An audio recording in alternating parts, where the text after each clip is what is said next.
Buen día. Esta es la primera clase de osteoarticular. Van a haber dos. En la imagenología osteoarticular tenemos cuatro técnicas por imágenes que se usan. Las cuatro se usan mucho. La primera es la radiografía. Quizás la segunda en importancia sea la resonancia magnética. Después tenemos la tomografía y la ecografía. La radiografía es el estudio de primera línea en toda patología osteoarticular. Esto es clave, quizás en otros sectores del cuerpo, como en tórax o en abdomen, uno pueda hacer una tomografía o una resonancia sin tener radiografía previa, pero en osteoarticular eso está mal, digamos, sea la patología que sea traumática, sean tumores, sean infecciones, sea una patología articular, la que sea, el paciente tiene que empezar por una radiografía simple. La radiografía, acá hay unos ejemplos.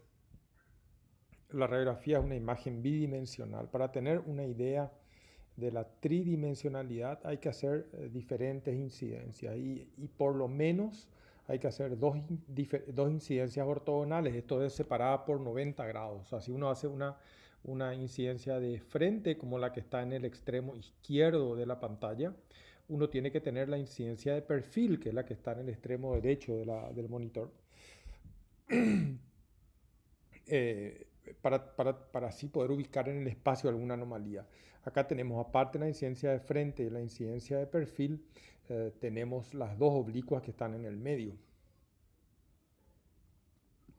Las dos oblicuas que están en el medio. En esta paciente que tiene una fractura del extremo superior de la tibia, una fractura que empieza en platillo tibial, digamos la superficie articular de la tibia, tiene un trayecto descendente a través de la medular y se exterioriza finalmente en la cortical anterior de la tibia.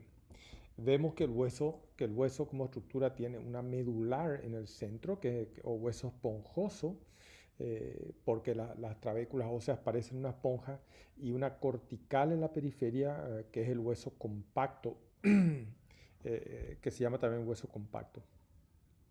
Estas radiografías ven un poco rara porque la paciente tiene ya un yeso o una férula de yeso puesta. La resonancia magnética tiene la gran virtud de ser el método que mejor evalúa las partes blandas. Todo lo que sea ligamentos, tendones, músculos, ligamentos intraarticulares, meniscos, etcétera, todo esto es fácilmente visto por la resonancia magnética. La segunda cuestión que revolucionó las imágenes cuando se introdujo la resonancia magnética es la posibilidad de ver la médula ósea, lo que yo les mostré, la posibilidad de ver esto. La resonancia cambió totalmente porque antes había patologías de la médula ósea que no se podían ver, y sobre todo lesiones tumorales o edemas. La resonancia también es muy buena para ver columna vertebral. Es el método de elección para las infecciones y las necrosis vasculares y es un método obligado para todos los tumores. Eh, la resonancia, miren esta rodilla, esta es una incidencia T1 en perfil y esta es una incidencia T2 con saturación de la grasa. Yo les hablé que la resonancia permitió ver la médula ósea. La médula ósea es esto blanco en esta secuencia T1, es blanco porque en la médula ósea del adulto hay grasa. Ocupando las trabéculas óseas hay grasa y la grasa en la secuencia T1 es hiperintensa, como ven ustedes en el tejido subcutáneo. En la secuencia de la derecha, lo que se hizo es, por un artificio, se satura la grasa, entonces la grasa sale negra. Y si hay alguna edema o un tumor, eso va a persistir blanco y se va a diferenciar de la grasa. Acá vemos los ligamentos cruzados, este ligamento cruzado anterior, este ligamento cruzado posterior, tendón cuadricipital, tendón rotuliano, rótula. Fíjense los músculos, los vasos sanguíneos. O sea, la resonancia permite una evaluación muy buena de las partes blandas. Estos triangulitos son los meniscos, interno y externo. Les dije recién que la resonancia revolucionó la posibilidad de ver médula ósea. Si eventualmente en vez de grasa hay médula roja por reconversión, por alguna enfermedad, eso vamos a ver. Si esto es reemplazado por edema, por un golpe, vamos a ver, y no podemos ver en ningún otro método. En los reemplazos tumorales iniciales, las trabéculas óseas no están rotas, solamente hay un reemplazo del contenido de ellas y esto se puede ver solamente por resonancia magnética. La resonancia también revolucionó la evaluación de la columna. Fíjense que bien se ven. Esta es una secuencia T2 con saturación de la grasa. De nuevo, las vértebras que deberían ser blancas porque tienen grasa salen grises, los discos salen blancos, excepto este disco que es anormal y que tiene una hernia. Ustedes ven un pedazo del disco está extruido hacia el canal vertebral. Este es un ejemplo de lo que les muestro de la patología medular. Las metástasis en general, o las metástasis óseas en general, lo que hacen es depositarse en la medular ósea, reemplazar la médula, y esto se ve solamente por resonancia. Esta es una lesión que probablemente no se va a ver por tomografía o por radiografía todavía. Estas son metástasis, acá hay una, acá hay otra. Estas son secuencias sin contraste. A la derecha una secuencia con contraste. Ven ustedes cómo las lesiones captan el contraste. Incluso hay una lesión en un tejido subcutáneo de la misma intensidad de señal que las que reemplazan la médula ósea en todas las secuencias. La tomografía tiene algunas indicaciones. La tomografía básicamente es útil para evaluar la cortical, el hueso compacto, y en ocasiones es muy importante ver cómo está la cortical, cómo está el hueso compacto, en particular en caso de tumores. Una característica de malignidad tumoral es la destrucción del hueso compacto, también en los traumatismos. La tomografía, por lo tanto, está indicada en algunos tumores y en las fracturas complejas, que van a ser mucho mejor evaluadas en tomografía. Fíjense este paciente que tiene en la pierna izquierda un tumor bastante extenso, ocupa los 2/3 superiores del hueso, pero no destruye la cortical. En ningún momento la cortical está interrumpida, y esto sugiere benignidad. De hecho, el tumor era benigno, un tumor que se llama displasia fibrosa. Y en los casos de tumor, un criterio muy importante de malignidad es la interrupción de la cortical, que en este caso no se da. La tomografía también es útil para ver fracturas mínimas, muy sutiles o complejas. En este caso tenemos una fractura de la apófisis odontoides de C2. Esta es la apófisis odontoides. Ustedes ven un trazo de fractura que afecta solamente una de las corticales, de la cortical derecha en este caso. No está completamente separada la apófisis odontoides. En la incidencia sagital se ve el trazo de fractura ahí, y en la incidencia de frente de nuevo. Pero esto es imposible de ver en una radiografía. En cuanto a la ecografía sirve para ver básicamente partes blandas, músculos, tendones y ligamentos, y lo hace muy bien. Siempre recordando que cuanto más superficial es la estructura, mejor se ve. Un tendón de Aquiles es fácil de ver, o los tendones de las manos o de los pies. La ecografía también adquirió un papel muy relevante ahora en la evaluación de la patología articular, de toda la patología articular, artritis, artrosis, gota, etc. Y es muy útil para guiar punciones. Cada vez se hacen más punciones para tratamiento, estas inyecciones de plasma, inyecciones de corticoides en patologías tendinosas, y la ecografía es una excelente técnica para guiar estos procedimientos.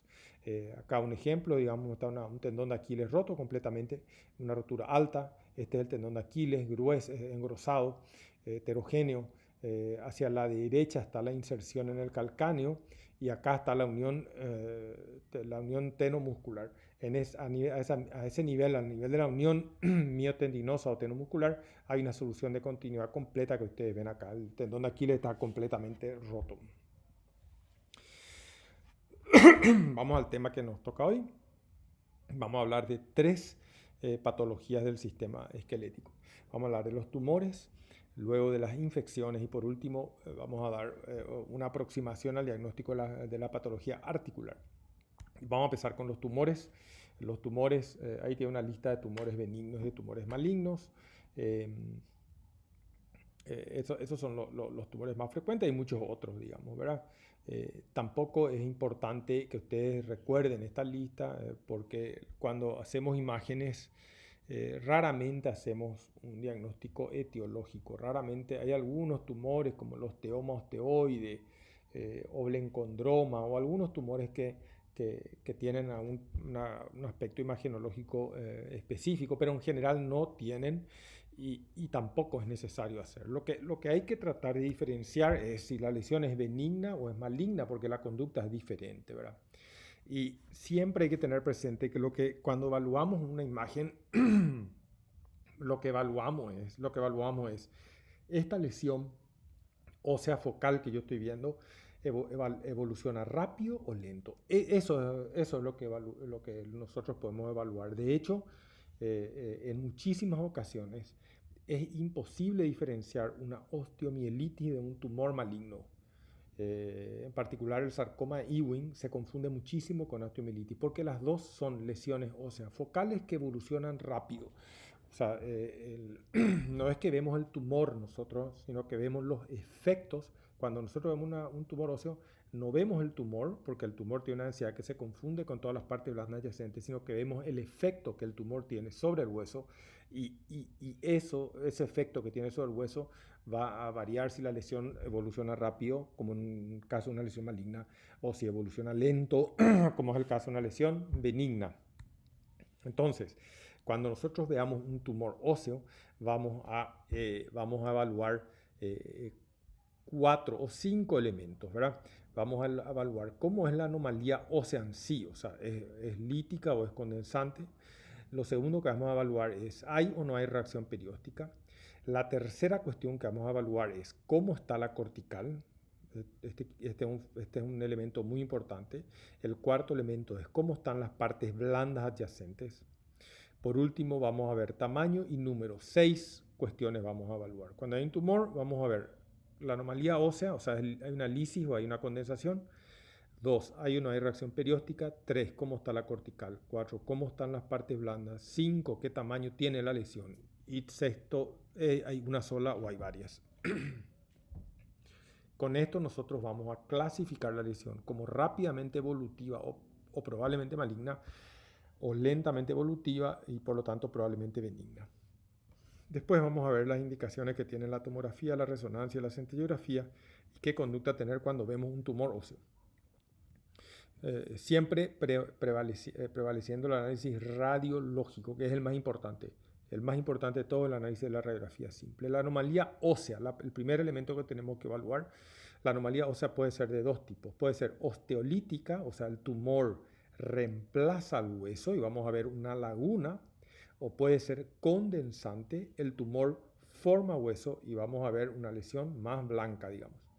La lesión osteolítica, ambas, la lesión osteolítica y la lesión condensante, pueden tener límites bien definidos y en ese caso suponemos que la lesión es lentamente evolutiva porque el hueso vecino a la lesión tuvo tiempo de formar como una muralla, digamos, formar como un muro que delimita el hueso sano del tumor, o puede tener límites mal definidos, con lo cual la lesión probablemente evoluciona rápido. Esto quiere decir que el hueso vecino no tuvo tiempo de defenderse ante la agresión tumoral, en el caso de las lesiones rápidamente evolutivas.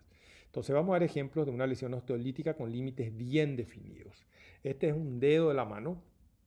En la base de la primera falange hay una imagen osteolítica, llamamos habitualmente lacunar a estas imágenes, una imagen osteolítica, una imagen lacunar. Ustedes ven que la lesión reemplaza hueso, esto está acá no, es menos opaco que el resto, de contorno bien delimitado. ¿Okay? Probablemente, parece que alguien metió un inflador y infló el hueso, esta lesión evoluciona lento y es probablemente benigna. Y acá vamos a dar un ejemplo de una lesión lítica de contorno mal delimitado. Volvamos a esta lesión. Si yo les pido a ustedes que me dibujen con un lápiz de papel el contorno de la lesión, nadie va a tener problema en dibujar el límite. Tiene un contorno bien delimitado, perfectamente visible, en tanto que esta lesión, pues algunos van a poner el límite acá, otros van a ir más arriba, etcétera, etcétera. Esta lesión que independientemente a que tiene límites mal definidos, interrumpe claramente una cortical del hueso. Esta es una lesión que evolucionó rápido. El hueso no tuvo el tiempo que tuvo aquí de formarle un muro alrededor. las lesiones, este es otro ejemplo de lesiones osteolíticas de límite mal definido. Acá yo no sé si el límite está acá o llega hasta acá abajo, lo mismo en esta zona. Los límites son difíciles de delimitar en una lesión que también interrumpe la cortical o hay una pérdida de la cortical externa del extremo superior de la tibia. En cuanto a las lesiones osteocondensantes, pueden tener límites bien definidos. Esta es una lesión muy típica, se llama osteoma del hueso frontal. En el hueso frontal hay una lesión condensante bien delimitada. Fíjese que bien delimitada está protrudiendo dentro del seno frontal. Qué bien delimitada está la lesión. Esta es una lesión que obviamente crece lento y es por lo tanto probablemente benigna. Pero la lesión osteocondensante puede tener también límites mal definidos. Acá la transición, digamos, entre la esponjosa normal y esta lesión condensante es ancha. No hay un límite neto que me permita a mí decir de aquí para afuera está, o para adentro está la lesión y de aquí para afuera hay hueso normal. Esta es una lesión condensante de límite mal definido y por lo tanto probablemente maligna, ¿verdad? El segundo elemento a evaluar es hay o no hay reacción perióstica. Si la reacción perióstica está presente, la lesión evoluciona rápido y si no hay reacción perióstica, la lesión evoluciona lento. Resulta que el hueso en el adulto, una vez que se cerró el cartílago de crecimiento, crece por depósito del periósteo. O sea, el hueso se regenera por depósito laminar subperióstico. O sea, como bulbos de cebolla, el hueso se va formando por debajo del periósteo. Cuando una lesión crece rápido, el hueso trata de generar hueso para recomponer la herida, digamos, y deposita hueso en el subperiósteo. Y eso se llama reacción perióstica o aposición perióstica. Ustedes van a ver en este fémur van a ver por fuera de la cortical, si se fijan bien en esta zona, por fuera de la cortical van a ver una laminilla de hueso paralela a la cortical. Van a ver tanto en esta cortical como en la otra. Fíjense acá abajo, acá por fuera de la cortical se termina acá y por fuera hay una lámina de hueso muy fino, muy sutil, que es un hueso recién puesto ahí. Esto se llama posición perióstica e indica que la lesión que está ahí evoluciona rápido. Esto no era un tumor, esto era una infección, pero da lo mismo, la lesión evoluciona rápido. Fíjense la reacción perióstica aquí. Aquí hay una reacción perióstica por dentro de lo que yo estoy marcando, como una pestaña que se abre hacia atrás. Acá hay un poco de reacción perióstica también. Esto indica que la lesión que está acá está evolucionando rápido. Acá hay una clarita reacción perióstica en la cortical medial de este fémur, ¿verdad? Si no hay reacción perióstica, la lesión es lentamente evolutiva. Acá no hay reacción perióstica. Para nada no hay ese depósito laminar de hueso por fuera de la cortical. Después vamos a ver la afectación de la cortical y de las partes blandas. La cortical, si la cortical está interrumpida, la lesión es rápidamente evolutiva. El hueso normal no tuvo tiempo de depositar más hueso para cubrir esa brecha. Si la cortical está intacta, engrosada o insuflada, adelgazada pero no interrumpida, la lesión es lentamente evolutiva. En cuanto a las partes blandas, si nosotros vemos una opacidad de partes blandas alrededor de la lesión ósea, esa es una lesión rápidamente evolutiva. Vamos a ver ejemplos de interrupción de la cortical. Este es un paciente que tiene una tumoración, claramente una lesión osteolítica de límites mal definidos, con amplia interrupción de la cortical medial y reacción perióstica aquí arriba. Esta es una lesión rápidamente evolutiva. Si la cortical, al contrario, este paciente tiene una cortical gruesa, este paciente tenía una lesión que se llama osteoma asteroide, que no se ve un tumor benigno, pero la manifestación es que la cortical se engrosó. Y si la cortical se engrosó, es que esto llevó mucho tiempo, se fue depositando hueso hasta engrosar la cortical. Fíjense este paciente tiene, acá está una costilla normal, arriba, abajo hay una costilla normal por debajo y entre ambas costillas hay una que es claramente patológica. Pero pero si ustedes es claramente patológica, pero si ustedes se fijan bien van a poder seguir la cortical. Esta cortical superior, les voy a mostrar, es así, viene acá, después se insufla un poco por acá, viene acá y luego se insufla otro poco por acá. Y con la cortical inferior pasa lo mismo, ustedes van a poder seguir la cortical a todo lo largo. La cortical está por lo tanto insuflada pero no interrumpida, con lo cual la lesión es muy probablemente benigna. En cuanto a la afectación de partes blandas, si hay afectación de partes blandas, la lesión es rápidamente evolutiva. Esto que ustedes ven acá es una opacidad de partes blandas adyacentes al hueso. Esto es o tumor o inflamación, pero indica que la lesión es rápidamente evolutiva. En cuanto al tamaño y número, recordar 6 centímetros. Si la lesión tiene más de 6 centímetros es casi siempre maligna. Si tiene menos no significa nada, pero si tiene más de 6 centímetros casi siempre maligna. Y si las lesiones son múltiples, pues hay que sospechar la posibilidad de metástasis o de mieloma múltiple. Hay dos opciones ante lesiones osteolíticas múltiples. Entonces, con todo esto que vimos, nosotros vamos a clasificar la lesión. Vamos a decir, esta lesión es rápidamente evolutiva y por lo tanto probablemente maligna, o es lentamente evolutiva y por lo tanto probablemente benigna. ¿Cuáles son las lesiones rápidamente evolutivas? Son las lesiones, las osteolisis o las osteocondensantes que tienen un contorno mal delimitado.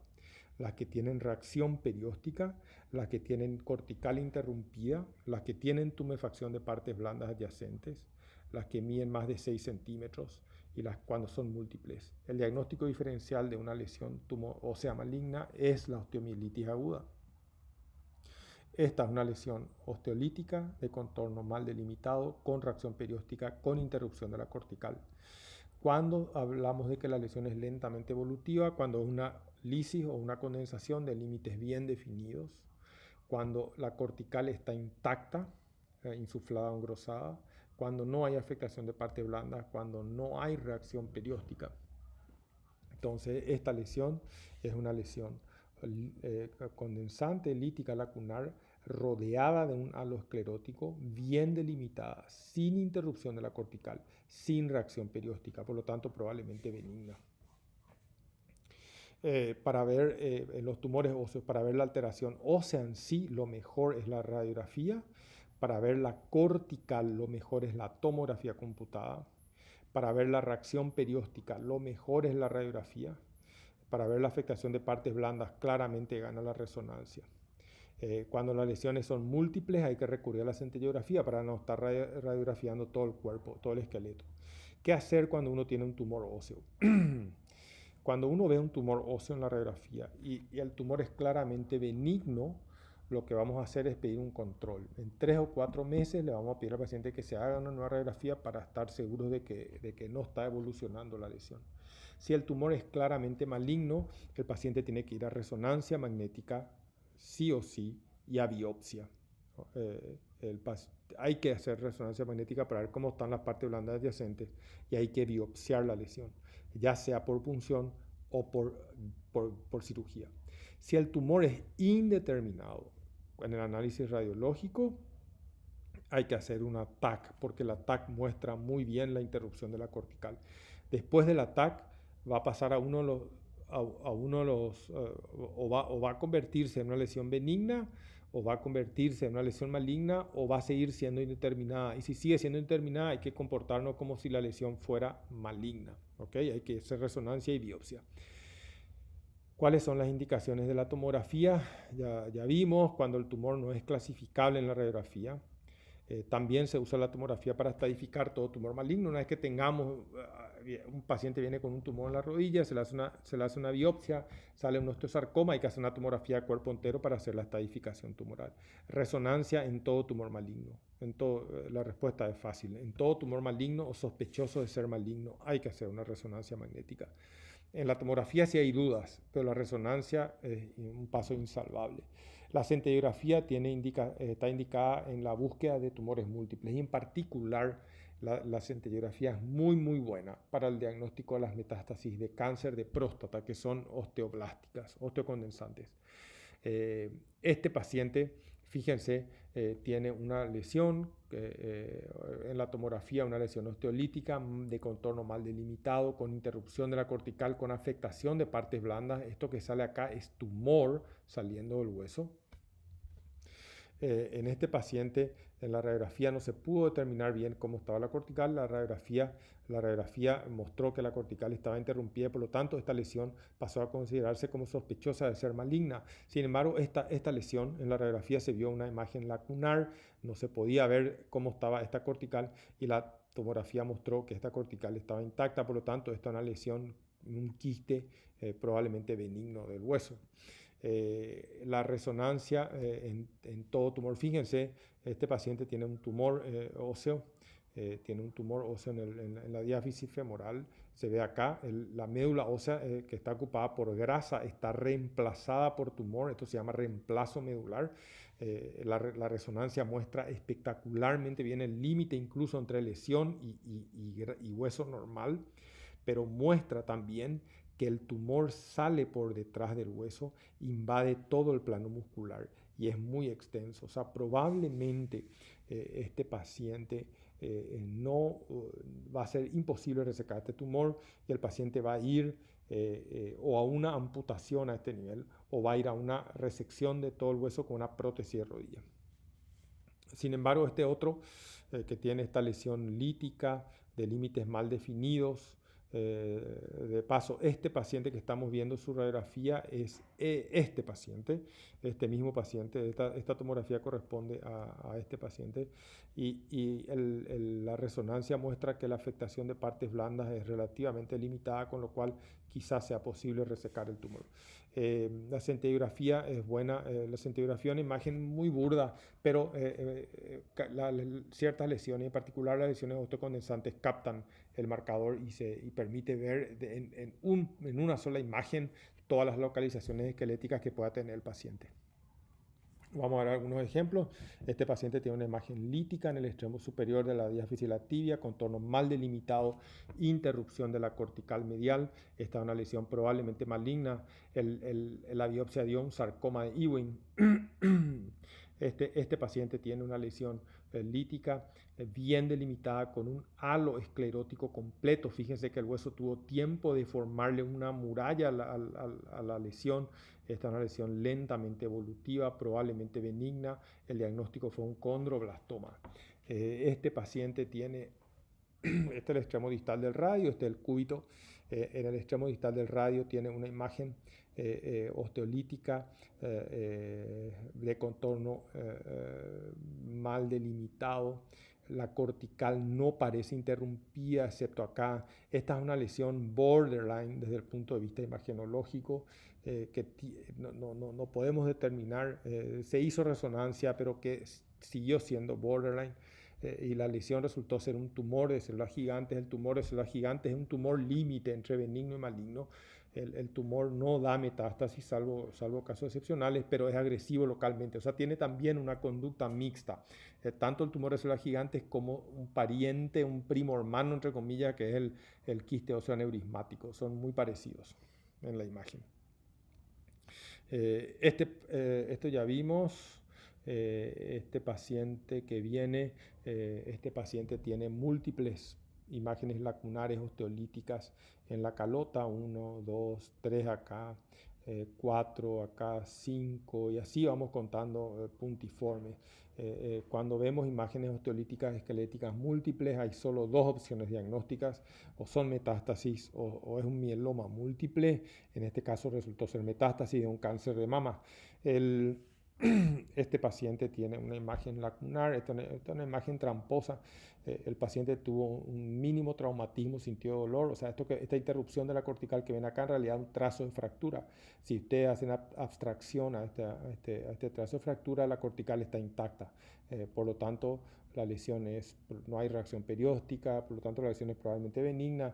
El paciente se operó y resultó ser un quiste óseo banal, o sea, no banal, porque determinó una fractura patológica. Lo que estamos viendo es una fractura patológica, pero un quiste óseo benigno. Esta es otra lesión benigna, se llama defecto cortical. Paso rápido, esta es una lesión claramente maligna, el extremo superior del peroné. Fíjense la reacción perióstica que tiene la lesión, las áreas de destrucción cortical, reacción perióstica por aquí, por acá, áreas de destrucción y una enorme tumefacción de partes blandas. Esto es tumor tumor infiltrando las partes blandas. El paciente tenía un osteosarcoma. Y este es el quiste osteoneurismático que le dije que es muy parecido al, al al tumor de células gigantes. De hecho, los patólogos dicen que en todo quiste osteoneurismático hay microscópicamente algo de tumor de células gigantes y viceversa.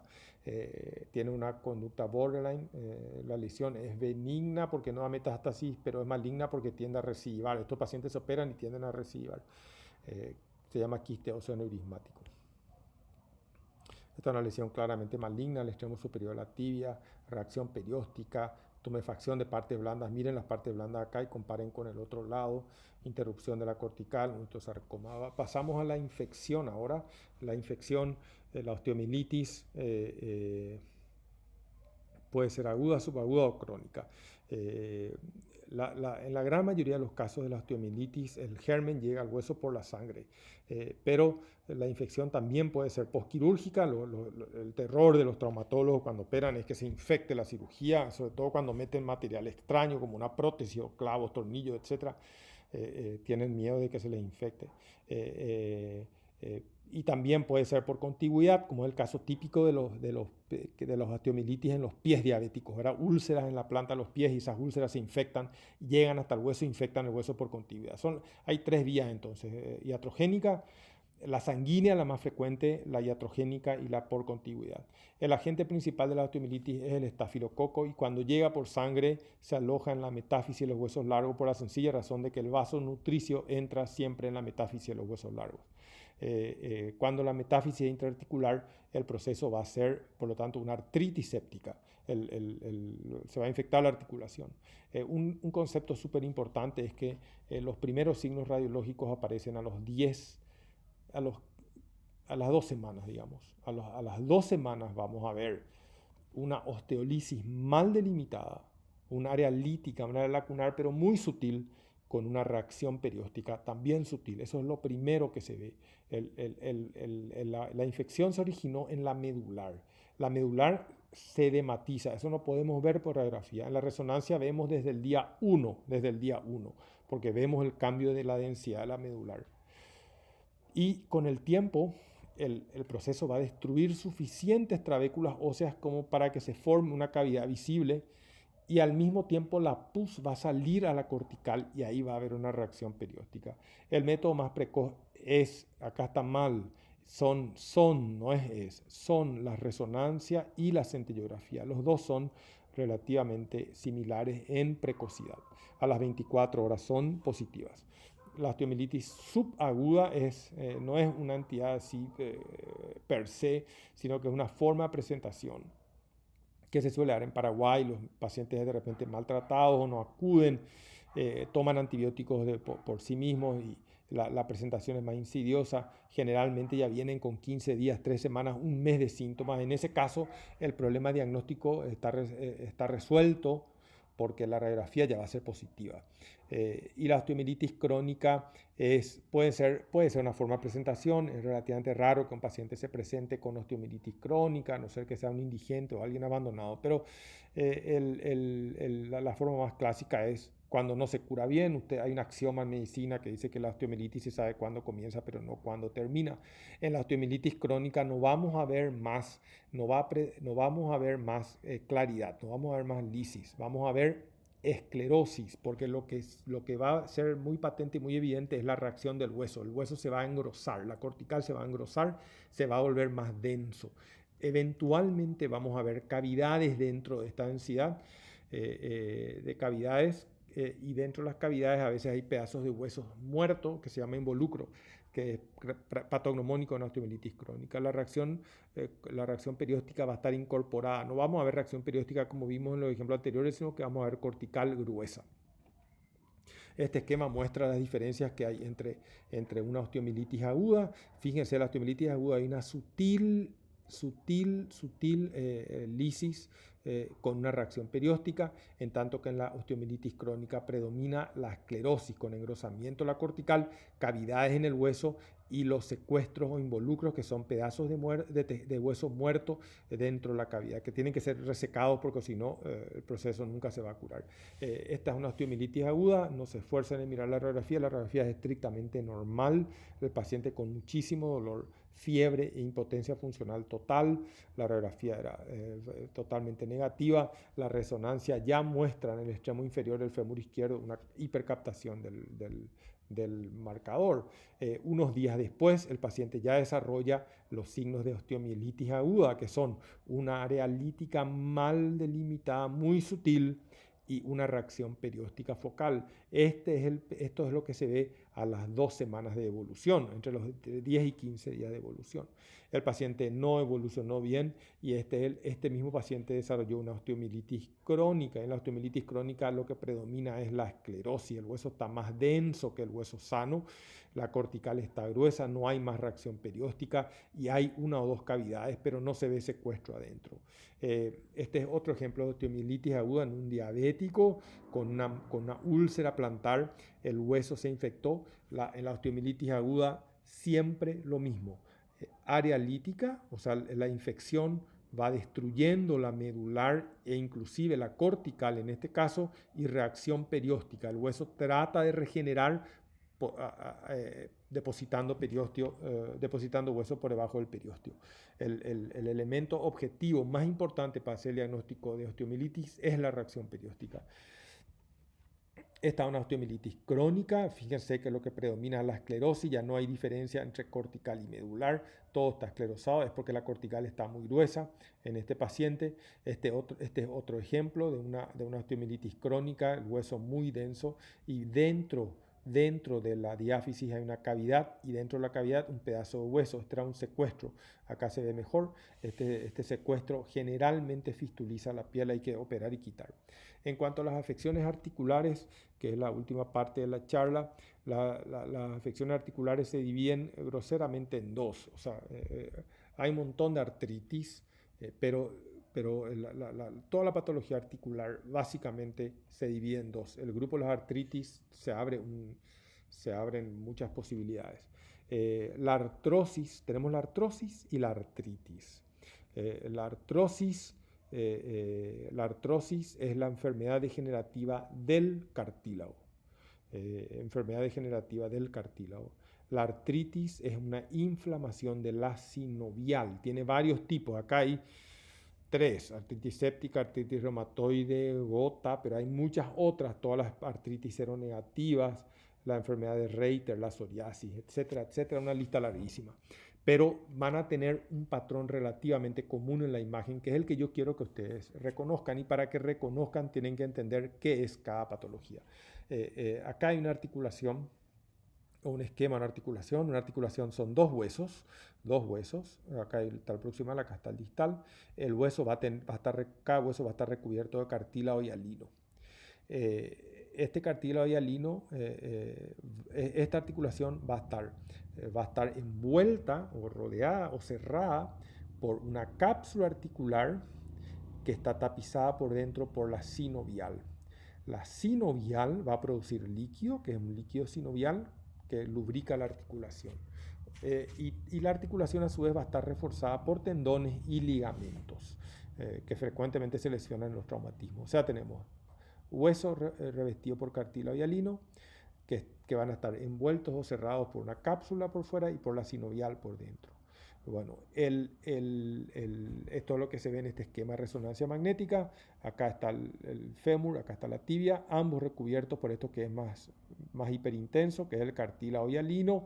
En el medio, en este caso particular, la rodilla, meniscos.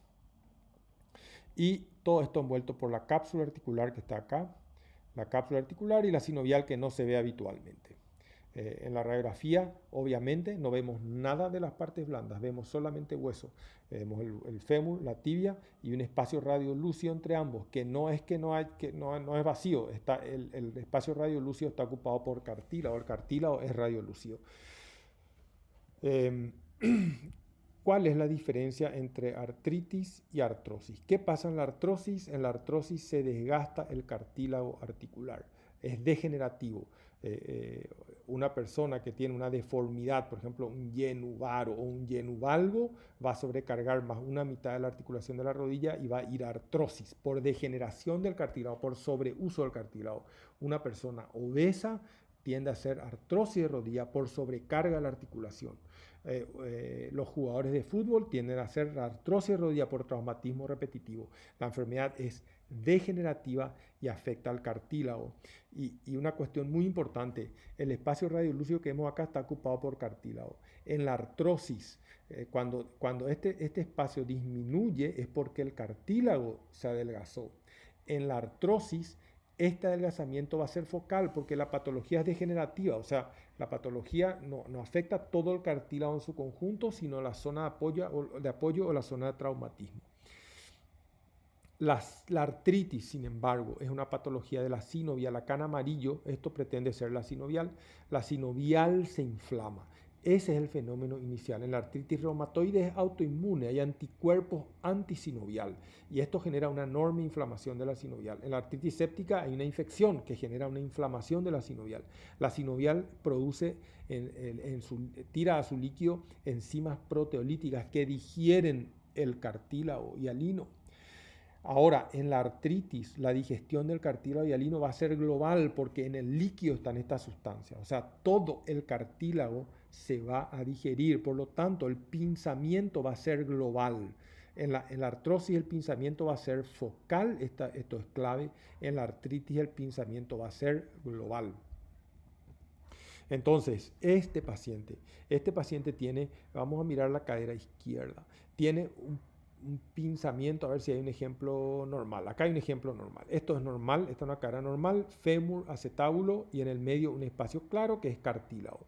¿Qué pasa en este paciente? Ese espacio claro se redujo, pero no se redujo globalmente porque aquí en la porción externa hay un espacio mayor que en la porción interna. Por lo tanto, esto es sospechoso de artritis. Lo mismo en este caso, hay zonas donde el espacio es mayor. Sin embargo, en este paciente, toda la interlínea se perdió. Por lo tanto, esto es mucho más sospechoso de ser una artritis y no una artrosis. Este paciente tiene claramente una artrosis, el paciente tiene un yenu varo y tiene un pinzamiento. Pinzamiento significa desaparición del cartílago en el compartimiento interno de ambas rodillas, pero el compartimiento externo de ambas rodillas está normal. Quiere decir que el proceso es degenerativo y no inflamatorio. En este paciente que perdió todo el cartílago y tiene hueso apoyando sobre hueso. Lo mismo en este otro paciente. Esto es a la derecha normal, a la izquierda normal y a la derecha patológico. Este paciente tiene una artropatía del codo y en esa artropatía todas las dos interlíneas, la radiocubital y la radiohumeral, perdón, y la cúbito-humeral están pinzadas, están desaparecidas, por lo tanto una artritis.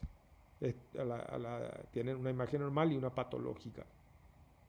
Lo mismo este paciente tiene un pinzamiento global del tobillo, una artritis de tobillo. Esta es una artritis de reumatoide de muñeca. Fíjense, comparen esta interlínea con esta, pero todas las interlíneas prácticamente no se distinguen los huesos del carpo entre sí como en este paciente normal. Las metacarpofalángicas están todas pinzadas. Esta es típicamente una artritis reumatoide que suele terminar con subluxación de huesos. En la columna, el pinzamiento, la pérdida de espacio entre las vértebras traduce pérdida de espacio de discos, degeneración de los discos. Los discos se deshidratan, se aplanan y aparece un pinzamiento que casi siempre es degenerativo. Puede ser a nivel cervical como a nivel lumbar en este caso. Entonces, acá tenemos para terminar una diferencia entre artrosis a la izquierda del monitor y artritis a la derecha. Bueno, esta fue la última diapositiva. Cualquier cosa ponen en la plataforma del curso si tienen una cuestión. Y el lunes que viene retomamos las clases a las 14 horas. De todas maneras voy a grabar las clases yo mismo y voy a subir o al canal de YouTube o en forma de video para que tengan la clase. Muchas gracias.